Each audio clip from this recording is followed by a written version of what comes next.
Selamat berjumpa kembali di pembelajaran daring mata kuliah MPK Komunikasi Kualitatif bersama saya Rangga Bumi Nuswantoro di sini. Kali ini saya akan menerangkan tentang aspek-aspek dalam etika penelitian yang memang menjadi topik kuliah kita pada minggu ini. Saya mengambil satu teori dari Milton tahun 1999 yang saya kutipkan dari jurnal Komunikologi volume 4 nomor 2 tahun 2007. Nah, Milton menyatakan bahwa ada hal-hal yang harus diperhatikan oleh seorang peneliti ketika yang bersangkutan melakukan penelitian.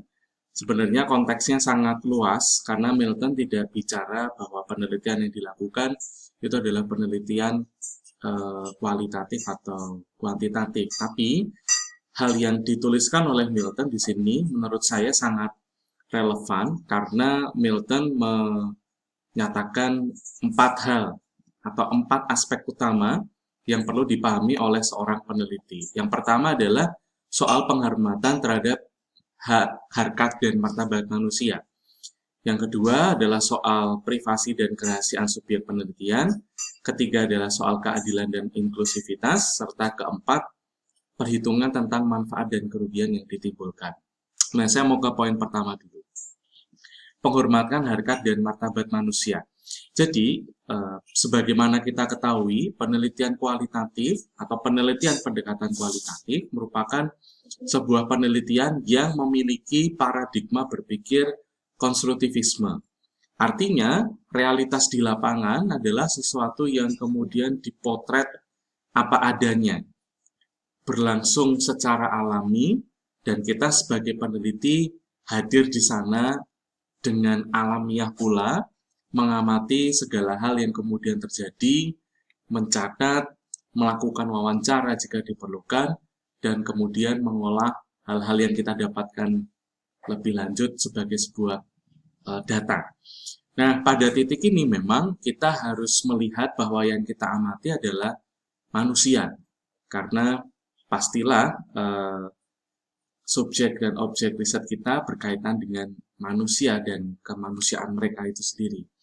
Nah, dalam kaitannya dengan ini, harkat dan martabat yang dimaksudkan oleh Milton adalah tentang bagaimana kita memposisikan manusia yang kita amati tersebut sebagai satu entitas yang tetap berharga. Artinya, kita mendekati mereka, kita berinteraksi dengan mereka, tidak hanya karena kita punya kepentingan terhadap mereka, tetapi ketika kita berinteraksi, penghargaan terhadap asasi mereka, keberadaan mereka secara utuh harus kita junjung tinggi. Maka kita pada tahap ini, sebagaimana yang ditulis oleh Milton, tidak boleh memang berlaku sewenang-wenang terhadap subjek objek riset kita, termasuk misalnya melakukan rekayasa sehingga manusia yang kita jadikan objek amatan tersebut lalu melakukan hal-hal yang kita butuhkan dalam konteks kita melakukan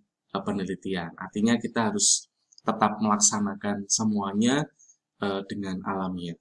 Kemudian yang kedua, soal penghormatan terhadap privasi dan kerahasiaan subjek penelitian.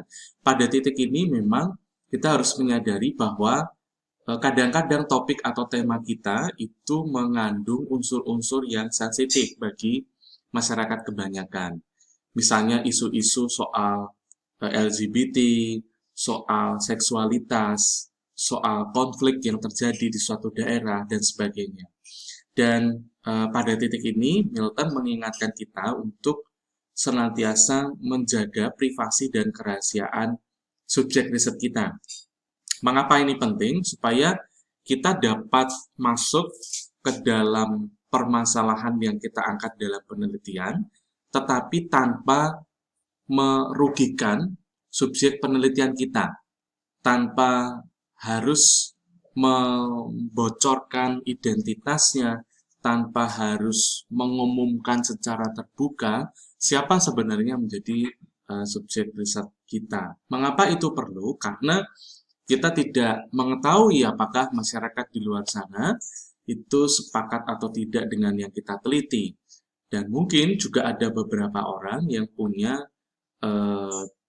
titik berpikir yang berbeda dengan kita dan tidak menyepakati atas segala sesuatu yang dilakukan oleh subjek riset kita. Maka pada titik ini kita perlu melindungi identitas subjek riset kita sehingga data-data bisa kita dapatkan tetap dengan utuh, tapi subjek riset tidak perlu diketahui oleh publik, apalagi ketika topik atau tema yang kita angkat itu menyangkut hal-hal yang sensitif sifatnya. Kemudian soal keadilan dan inklusivitas, saya kira pada titik ini kita sebagai peneliti juga harus memiliki sikap diri yang inklusif. Artinya kita harus terbuka dengan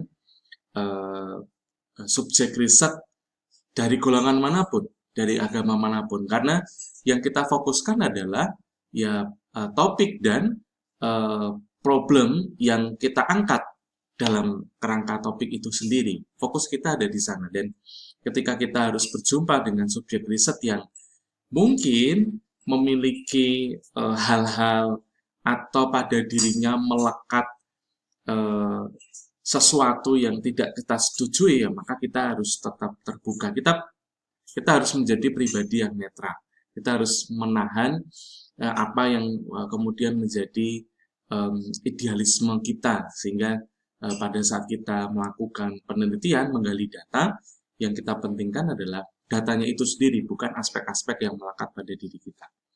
Dan terakhir, memperhitungkan manfaat dan kerugian yang ditimbulkan. Saya kira ini satu hal yang penting juga, artinya ketika kita melakukan penelitian di suatu komunitas, kelompok masyarakat, dan ada subjek di sana, maka kita harus memastikan bahwa aktivitas yang kita lakukan tidak merugikan subjek riset kita atau komunitas yang kita teliti atau kelompok masyarakat yang kita teliti.